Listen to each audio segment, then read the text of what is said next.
இன்றைக்கான ரெசிபி என்னென்னு பார்த்துடலாமா?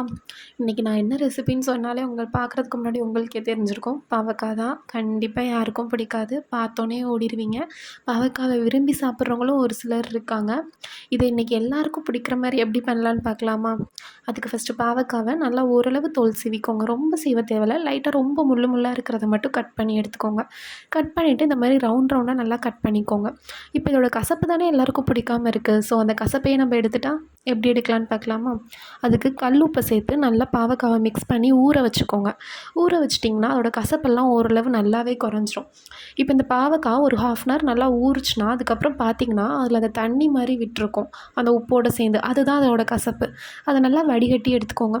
ஒரு சிலருக்கு சீட்ஸ் பிடிக்கும் என்ன மாதிரி, ஒரு சிலருக்கு அதோட சீட்ஸ் பிடிக்காது. பிடிக்காதவங்க சீட்ஸ் சேர்க்காதீங்க, பிடிச்சவங்க எடுத்துக்கோங்க.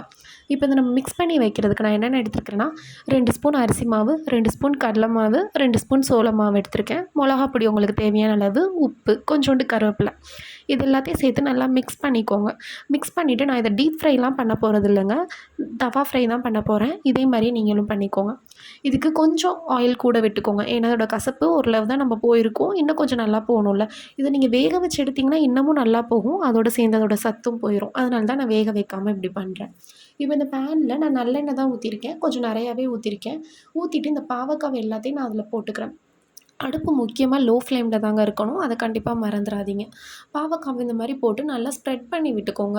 போட்டுட்டு நல்லா அந்த ஆயில்லே அது ஃப்ரை ஆகிட்டே இருக்கட்டும். அடுப்பு நல்லா சிம்மில் வச்சுக்கோங்க. இது வந்து ரொம்பவே குயிக்காகவும் பண்ணிடலாம். அதே டயத்தில் டேஸ்டியாகவும் இருக்கும், நல்லா கிறிஸ்பியாகவும் இருக்கும். கிட்ஸ் கூட ரொம்ப விரும்பி சாப்பிடுவாங்க. நீங்கள் இதை கண்டிப்பாக ட்ரை பண்ணி பாருங்கள். இந்த மாதிரி 5 மினிட்ஸ்க்கு ஒன்ஸ் மட்டும் நீங்கள் வந்து மூடியை திறந்து நல்லா மிக்ஸ் பண்ணி விட்டுட்டே இருங்க.